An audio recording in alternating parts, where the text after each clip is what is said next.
Uh, Assalamualaikum warahmatullahi wabarakatuh. Perkenalkan, nama saya Hisni Fauziah dari HESB semester 4. Di sini saya akan menjelaskan mengenai setiap hukum mengandung hikmah dan maqasid. Jika membahas mengenai aturan, Islam sendiri hadir sebagai agama yang rahmatan lil alamin, yakni agama yang rahmat bagi seluruh semesta dan segala isinya. Juga di sisi lain, Islam hadir sebagai agama yang syumuliatul, yakni menyeluruh. Menyeluruh di sini maksudnya adalah berarti mengatur segala aspek kehidupan manusia, mulai dari dalam hal ibadah, dalam hal bermuamalah, dan lain-lain. Juga sudah tentu Allah memiliki hikmah dan tujuan dengan dihadirkannya aturan-aturan tersebut. Kemudian, maqasid sendiri secara bahasa yakni kesengajaan atau tujuan. Maqasid sendiri merupakan bentuk jamak dari maksud yang berasal dari suku kata qasoda yang berarti menghendaki atau memaksudkan. Secara singkatnya, maqasid sendiri merupakan tujuan. Dan biasanya maqasid selalu disandingkan dengan kata syariah. Maqasidus syariah. Syariah sendiri merupakan aturan. Jadi, maqasid syariah secara singkatnya adalah tujuan dari sebuah aturan.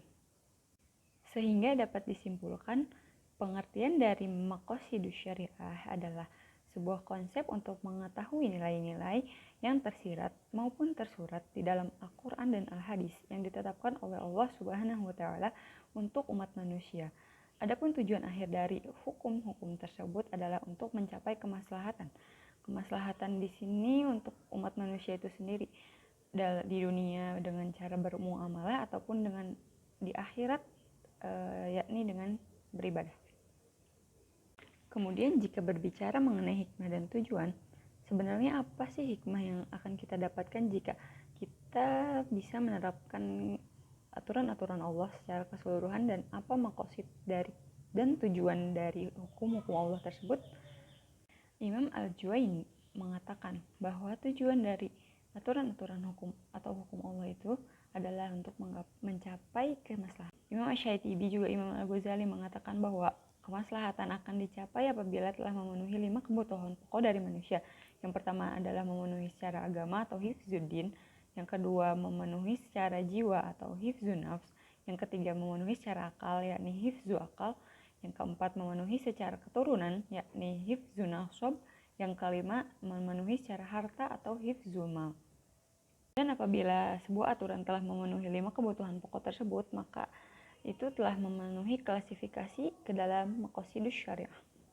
Kemudian apabila kita telah menerapkan aturan-aturan Allah tersebut, terdapat beberapa hikmah yang akan bisa kita ambil di dalamnya. Yang pertama, al-maqasidus syariah bisa membantu kita dalam mengetahui hukum-hukum yang bersifat khusus atau juz'iyah dan hukum-hukum yang bersifat umum atau kulliyah. Selanjutnya bisa membantu kita untuk memahami nas-nas syar'i secara benar dalam teori maupun prakteknya.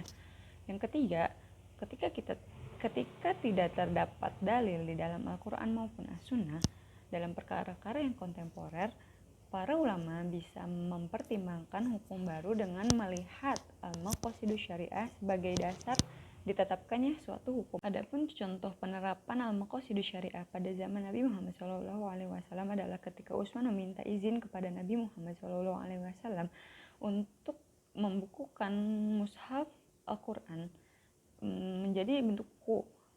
Namun Nabi melarangnya karena Nabi mengkhawatirkan akan adanya pencampuran antara ayat-ayat Al-Quran dengan As-Sunnah. Kemudian setelah para hufaz wafat, akhirnya Utsman tetap membukukan mushaf-mushaf tersebut menjadi dalam satu buku karena dikhawatirkan ayat-ayat Al-Quran tersebut akan lenyap, dan Utsman melakukan hal tersebut berdasarkan untuk kemaslahatan umat Islam itu sendiri.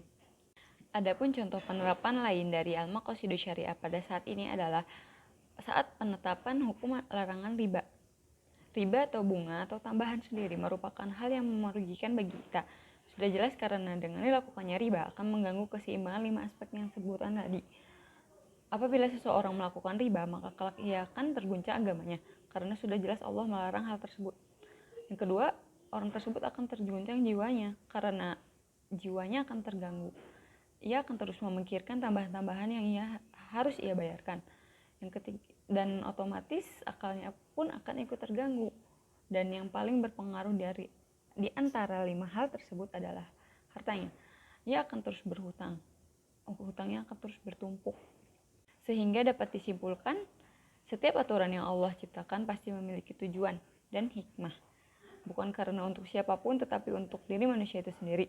Hukum yang Allah ciptakan bertujuan untuk tercapainya kemaslahatan pada kehidupan manusia. Sekian pemaparan dari saya, kurang lebihnya mohon dimaafkan. Wassalamualaikum warahmatullahi wabarakatuh.